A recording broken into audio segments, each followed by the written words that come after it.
dans Projetez-vous, abordons la gestion de projet sans complexe, cette série de podcasts dédiée au management de projet. Je suis Mervette Mtimet, j'ai plus de 10 ans d'expérience en tant que chef de projet et PMO. Par ailleurs, je suis certifiée Project Management Professionnel et je suis activement bénévole au sein du Project Management Institute France, l'organisme référence en matière de gestion de projet. J'aime transmettre mes connaissances et vous accompagner dans la gestion de vos projets. C'est pour cela que je coach et forme à la gestion de projet et à ses métiers. Je suis persuadée que bien connaître les rouages de la gestion de projet permet de réussir tout ce que vous entreprenez, que ce soit dans votre vie professionnelle ou personnelle. Une fois par semaine, nous aborderons ensemble dans ce podcast les différentes facettes et toutes les actualités du management. J'inviterai régulièrement des professionnels qui expliqueront leurs méthodes et leur expérience sur des thèmes choisis. La gestion de projet permet de structurer, coordonner, contrôler toutes les étapes de la conception à la livraison. Venez découvrir comment et repartez avec quelques astuces.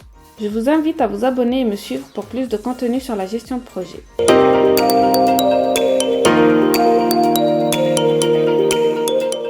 Bonjour à tous. Aujourd'hui, c'est un format tout à fait inédit dans mon podcast Projetez-vous puisque c'est le premier invité que j'ai dans ce podcast, Jérôme Vézy. J'ai tenu à inviter Jérôme Vézy parce que il a été important à un moment de ma carrière. J'étais en formation avec lui et c'était plus du coaching que de la formation. Il m'a inspiré pour passer ensuite ma certification de projet PMP et c'est là que j'ai découvert le monde de la gestion de projet et que j'ai adopté le métier de PMO qui est aussi son métier. Bonjour Jérôme. Bonjour Mervette, ça me fait plaisir de te retrouver.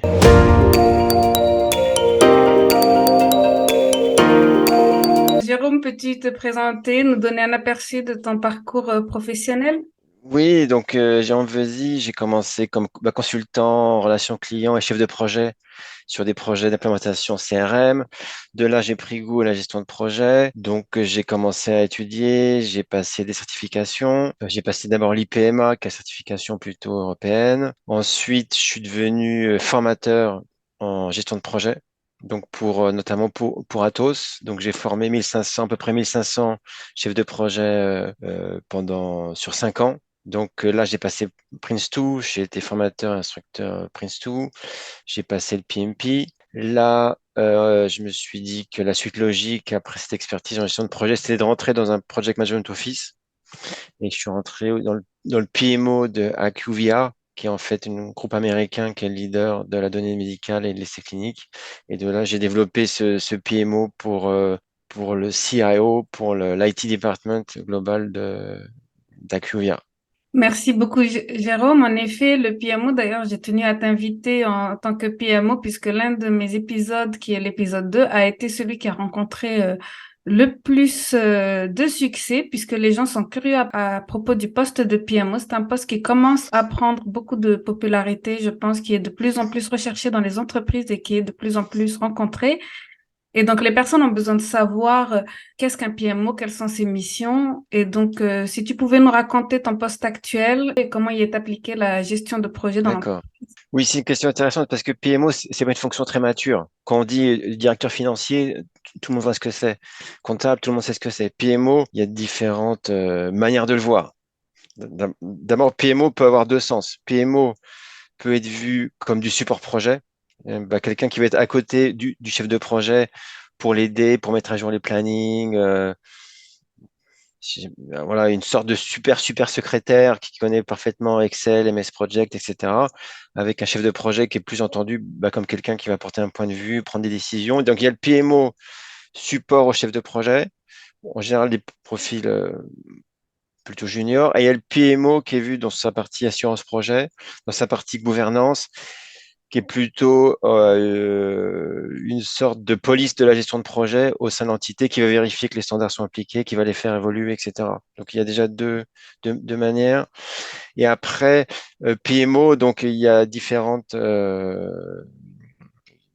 manières de l'aborder dans l'entreprise. Soit il va être plus ou moins stratégique, à connecter la stratégie avec l'exécution, soit il est plus ou moins porté sur la gouvernance, les standards, les méthodes, soit il est plus ou moins en support du chef de projet, soit dans des PMO, parfois il y a aussi directement des chefs de projet qui délivrent des projets.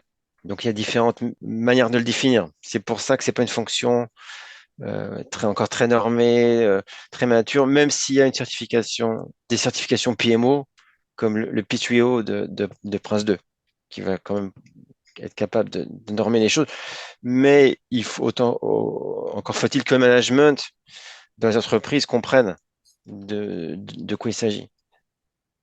Ben, super, merci pour cette réponse. Moi-même, j'ai développé un guide pour le blog gestion de projet où j'expliquais ces différents justement levels de PMO. Donc, si les auditeurs sont intéressés, je mettrai le lien dans le descriptif de l'épisode. Et toi, aujourd'hui, ton poste actuel, tu as plutôt un poste de PMO stratégique qui développe justement le standard au niveau de l'entreprise ou tu as quel type de PMO tu travailles? Alors, dans, le poste principal comme PMO, c'est le poste de PMO pour l'IT department d'Acuvia au niveau global. Donc, il y a un département IT de 2000 personnes, donc il y a des centaines d'ingénieurs, de développeurs, etc. Et donc là, il y a eu une montée en maturité de ce PMO avec donc d'abord c'est un PMO qui consolide la vue du portefeuille pour pour le DSI et qui connecte bien la stratégie à l'exécution. Parce qu'il y a une stratégie en général qui est définie, qui est assez claire. Ensuite, ça va se perdre puisque l'exécution, elle est diffusée entre des équipes projets multiples, c'est découpé de différentes manières, et quand faut reconnecter l'exécution avec la stratégie, c'est là où c'est un peu difficile, et c'est ce que ce PMO fait principalement, en plus des fonctions traditionnelles du PMO, d'améliorer les méthodologies de gestion de projet.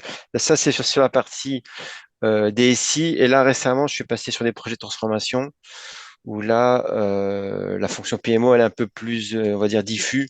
Et voilà, la ligne de démarcation entre chef de projet et PMO, elle est un peu plus diffuse parce que c'est une fonction un peu nouvelle.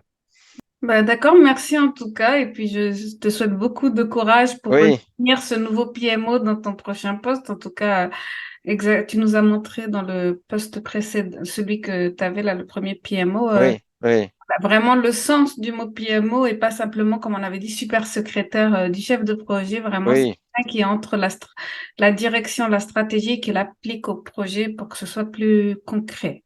voilà. Tu as évoqué que tu travaillais un peu dans une équipe internationale. Que mettez-vous en pratique et y a-t-il des différences culturelles par rapport à ça?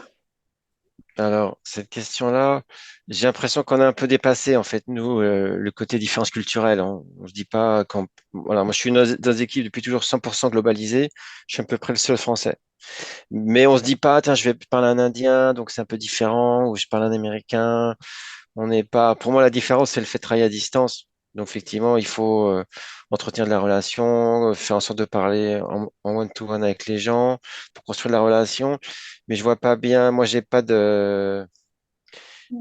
d'idée préconçue sur les différences culturelles, sur les différences que ça fait. Euh, à part le fait que c'est à distance et qu'il faut créer de la relation et que c'est parfois un peu plus compliqué à distance. D'accord, bah merci. Bah, je peux parler d'un seul point qui m'a, c'est que tu es le seul Français pour le moment. Je pense que c'est toujours pareil parce qu'en France, la maturité du PMO est en train d'arriver. Donc, je pense qu'elle est plus mature dans d'autres pays, la fonction Oui. PMO. Donc, c'est pour ça. Mais moi, dans ce groupe américain, j'ai vraiment fait monter la maturité petit à petit. Au début, je pensais qu'il fallait faire de la méthode. Et finalement, si vous mettez en place de la méthode, mais que le management ne suit pas, elle ne sera pas appliquée, est-ce que vous avez demandé un truc une fois, un chef de projet qui est déjà suroccupé, il va bien se rendre compte que son management de, a pas les mêmes attentes. Donc après, le mieux, ce qu'il faut, c'est s'assurer d'avoir l'adhésion du top management. C'est- Si ça part que du bas, ça va pas tenir en fait.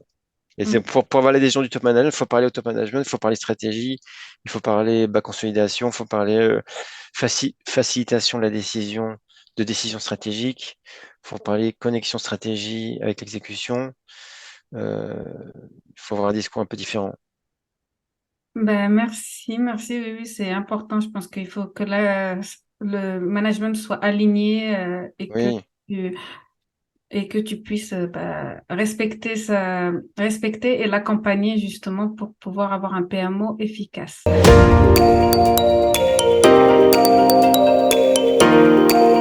Tu m'as parlé de plusieurs certifications que tu as passées pendant ton rôle de formateur. Est-ce que ces certifications t'ont servi dans ton rôle actuel de PMO? Lesquelles t'ont, je pense, le plus servi? Et qu'est-ce que tu penses des certifications? Moi-même, j'ai toutes les certifications dont tu as parlé, je les ai décrites dans un des épisodes du podcast. Donc, si les auditeurs veulent aller voir l'IPMA ou le Prince2 ou le PMP, ils pourront y aller. Mais toi, concrètement, dans ton métier, qu'est-ce que cela t'a apporté? Les certifications, bon, ça permet ça permet de s'assurer d'avoir les bases. C'est aussi une crédibilité dans les entreprises, que comme il y a aussi une course au diplôme, aux certifications. euh, et après, c'est la boîte à outils. Donc, dès qu'il faut faire quelque chose, planifier, on va faire référence. Mais je pense que je vois surtout moi comme après une crédibilité, une assurance qu'on peut se donner puisqu'on a les certifications. Mais elles ne seront pas forcément applicables telles quelles dans les organisations. Je suis tout à fait d'accord avec toi. Moi, quand j'ai passé ma certification PMP, justement, j'ai pu quitter mon poste et puis revendre mon expertise à d'autres sociétés. C'est pour ça que depuis, j'ai été PMO dans plusieurs entreprises, même si, comme on a dit, le théorique est souvent loin de la Oui. pratique.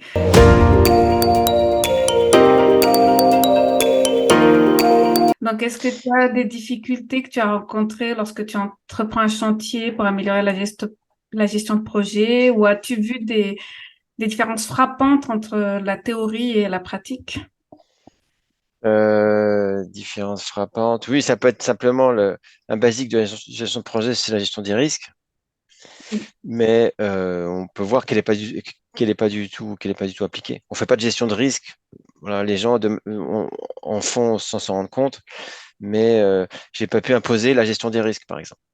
Parce que c'était pas dans la culture et ça passe pour une perte de temps, faut réfléchir, mais ça veut pas dire que les gens font pas de gestion des risques sans s'en rendre compte. Il y a les rôles, il y a les confusions, les rôles temporaires de la gestion de projet. Par exemple, tu vas t'affecter, quelqu'un peut t'affecter, un expert, mais peut être affecté, peut avoir un jour le rôle temporaire de gestion de projet, puisqu'on pense que c'est la bonne personne pour gérer le projet. Et il y a une confusion avec les rôles permanents RH. La personne va dire, mais moi, je suis pas chef de projet, je suis développeur telle chose. Donc, il y a parfois une confusion entre ces rôles, sachant que dans cette entreprise, les chefs de projet sont des professionnels de gestion de projet, donc ils ont un rôle permanent de gestion de projet, c'est leur rôle RH. Et dans d'autres entreprises, le rôle de chef de projet va être affecté en fonction des différents projets à des gens qui ont un autre rôle. Donc il y a parfois une confusion. Les gens disent non, mais je suis pas chef de projet, je suis directeur de telle chose. Un télescopage entre le rôle temporaire de chef de projet et le rôle permanent de la personne. C'est très intéressant ce que tu dis parce qu'effectivement, comme on n'a pas encore déterminé et défini bien les rôles de gestion de projet, donc des fois on dit, on ne sait pas ce qu'est un projet, on ne sait pas qu'il faut lui appliquer la gestion de projet, donc on se dit un expert technique ou quelqu'un qui a 10 ans d'expérience dans la boîte, il peut tout à fait être à même de gérer tel ou tel projet, même s'il n'a pas les bases de la gestion Oui. de projet. Tu m'as parlé tout à l'heure justement, là, tu m'as parlé donc de l'expert technique, tu m'as parlé du top management. Euh, dans, dans la vie des projets, quelles sont pour toi les parties prenantes que l'on doit impliquer lors d'une amélioration de gestion de projet et que faut-il mettre en place en premier? Bon, il faut appliquer tous les niveaux, les chefs de projet, mais surtout leur management. Leur management, intuitivement, on pense qu'il faut commencer par de la méthode. Mais la méthode, elle ne sera pas forcément appliquée puisque les chefs de projet sont des gens aussi très occupés. Donc, si c'est pour ajouter une couche de choses à faire, de complexité, ça peut se faire qu'avec oui, l'alignement avec le management. Il faut qu'il y ait aussi une demande de management. Si vous demandez au chef de projet de mettre à jour euh, euh, un registre des risques, si le management ne demande jamais à voir ce registre des risques, à un moment, il va arrêter de le mettre à jour. Si vous demandez au chef de projet de mettre à jour dans un outil le statut des projets, etc. S'il se rend compte que c'est lu par personne, il arrêtera. Donc il faut vraiment agir à tous les niveaux, tout en ayant en tête ce que l'organisation est capable d'accepter. Voilà, ça peut être perçu comme un ajout de complexité. Il faut qu'il y ait quand même de la place pour de l'amélioration. Quand vous arrivez avec de la gestion de projet, à un moment, ça peut ralentir un peu la machine puisqu'à un moment, il faut se poser, il faut réfléchir, il faut prendre du temps pour faire la gestion des risques, il faut initier proprement les projets, mais ça va ralentir la machine. Et il y a des organisations qui sont pas prêtes à ralentir. Donc, il faut trouver des petits espaces à certains moments. Ben, en fait, je me reconnais totalement dans tout ce que tu dis. Moi, personnellement, ben, je pense qu'il faut accompagner. Donc, des fois, ils veulent juste un PMO pour faire un petit peu beau, pour cadrer. Mais je Oui, pense qu'il faut vraiment un total accompagnement de la conduite du changement. J'aurai d'ailleurs un invité prochainement qui est expert en la matière. Mais il faut, quand on incorpore justement des méthodologies de gestion de projet, des nouveaux processus, il faut expliquer à quoi ça sert, en quoi ça va oui, impacter le travail et quels sont les résultats à côté. Et ben, bien sûr, il faut que le top management ait une vision et que grâce à ça, on voit que ben, tous les rouages sont là, quoi. Donc, c'est vraiment oui. euh, intéressant ce que tu dis et c'est, je pense, des expériences que tous les PMO, euh, auxquelles tous les PMO font face à un moment dans leur mise en place de l'amélioration des processus, quoi.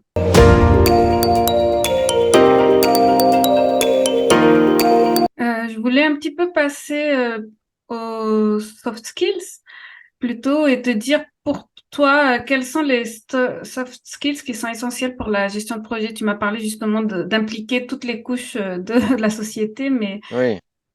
Il faut savoir créer de la relation avec les gens pour créer de la confiance, qui vous parlent. Donc, c'est beaucoup la conversation en one-to-one. Donc, il faut savoir créer de la relation, créer de la confiance. Il faut savoir, il y a l'animation de réunion, forcément. Il y a beaucoup de comités. Euh, voilà, de l'empathie. Il faut créer la relation. Il faut essayer de se faire un ami, en fait, des gens. Et donc, il y a une grosse part, oui, de, de, de soft skills. Est-ce que chef de projet, c'est plus des soft skills que la technique de gestion de projet? Peut-être. Faudrait voir comment est le curseur. Mais il y a une bonne part. ben, moi-même, quand je dis mon rôle de PMO, il est plus facile quand on est en physique qu'en distance parce que j'ai beaucoup d'informations à la machine à café, justement. Oui, C'est en parlant à la machine à café que j'arrive à avoir des informations sur les projets, à savoir quand est-ce que la personne est disponible, à plus de temps et tout ceci. Mais c'est vrai que moi, c'est comme ça que je travaille mon relation oui, en tant que gestionnaire de projet. oui. Et on peut voir dans le regard si la personne a l'air un peu inquiète, un peu soucieuse. Ça Mm. va donner des indications. On va pouvoir la questionner. Tu m'as parlé donc tes projets c'est dans l'IT, le CRM, les transformations IT. Pour toi, pour quelqu'un qui voudrait être chef de projet ou voudrait travailler dans le PMO, que lui conseillerais-tu ou quelle certification lui conseillerais-tu ou quel parcours? Les certifications, euh, c'est vrai. Moi, je commencerai par la Prince2 parce qu'elle est quand même un peu plus facile, même si le PMP, c'est la plus connue. Déjà passer les certifications, parce que ça va crédibiliser. Et aujourd'hui, bah, quand vous voulez recruter, avec LinkedIn, ils reçoivent des centaines de candidats. Donc la certification, c'est souvent simplement un filtre pour dire, voilà, quand les gens disent on veut quelqu'un certifié PMP Prince 2, c'est juste pour filtrer et pas recevoir des milliers de candidatures. Et justement, moi, j'ai eu une équipe, j'ai recruté à Londres, ils étaient malins les Anglais, parce que bah, quand ils n'avaient pas la certification, ils le mettaient quand même sur le CV en disant en cours. En cours de, en cours de certification. C'était un moyen de bypasser le fait qu'ils n'avaient pas la certification. Donc, ah non, mais je vais la passer ou je suis en cours. Mais donc, des certifications, c'est un filtre de toute manière. Donc, passer les certifications et après, dans les entreprises, il y a se positionner bah, comme chef de projet. Comme des projets, il y en a partout, il ne faut pas hésiter à se positionner. Et après, on a une première expérience et on est chef de projet. Voilà. Il ne faut pas hésiter à se lancer. La gestion de projet, c'est de la coordination. Faut pas, au départ, il ne faut pas penser que c'est quelque chose de forcément complexe. Planifier intuitivement, on sait tous planifier. Et après, on pourra approfondir avec les bonnes méthodes.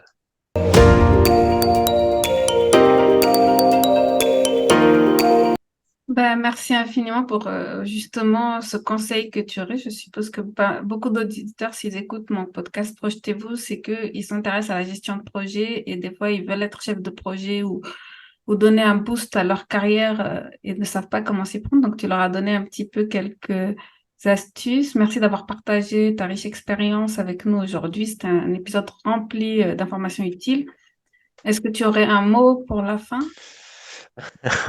Un mot pour la fin. J'avais réfléchi et j'ai peur. Non, passer certification, la gestion de projet, elle est partout dans l'entreprise. C'est, comment dire, c'est, euh, c'est un basique.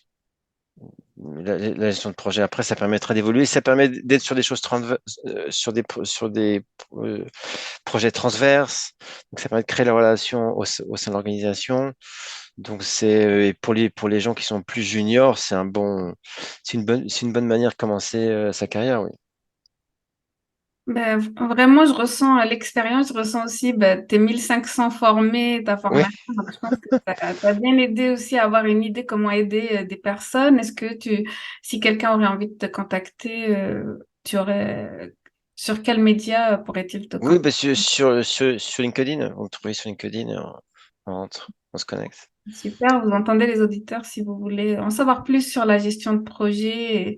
Jérôme Vézy est là, il est un PMO expérimenté, il a formé aux certifications PMP, Prince2.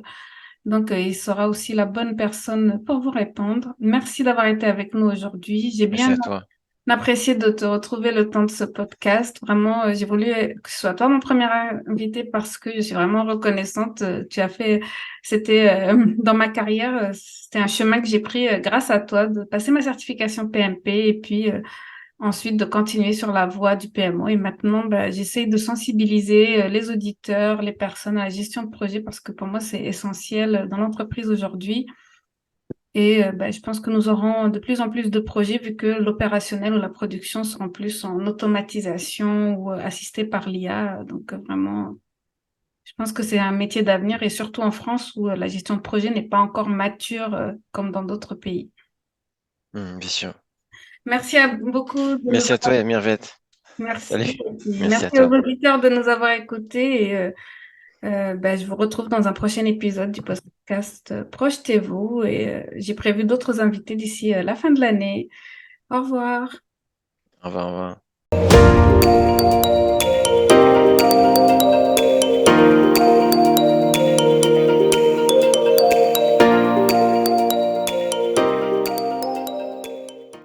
La gestion de projet est un domaine passionnant et stimulant. Et j'espère que le podcast Projetez-vous vous apportera des connaissances précieuses et des conseils pratiques pour améliorer vos compétences en gestion de projet. Que vous soyez un chef de projet expérimenté ou que vous débutiez dans ce domaine, vous trouverez ici des informations pertinentes et des exemples concrets pour vous guider avec le succès de vos projets. Je vous remercie de vous joindre à moi dans cette aventure passionnante et je vous donne rendez-vous dans le prochain épisode de Projetez-vous abordant la gestion de projets sans complexe. Vous trouverez dans les notes de cet épisode quelques liens intéressants, notamment si vous voulez aller plus loin. N'hésitez pas à me contacter, vous trouverez toutes mes informations sur ce podcast ou sur mon site internet mirvet-timet.com. Je suis également présente sur les réseaux sociaux et j'aime bien échanger sur les sujets liés à la gestion de projet.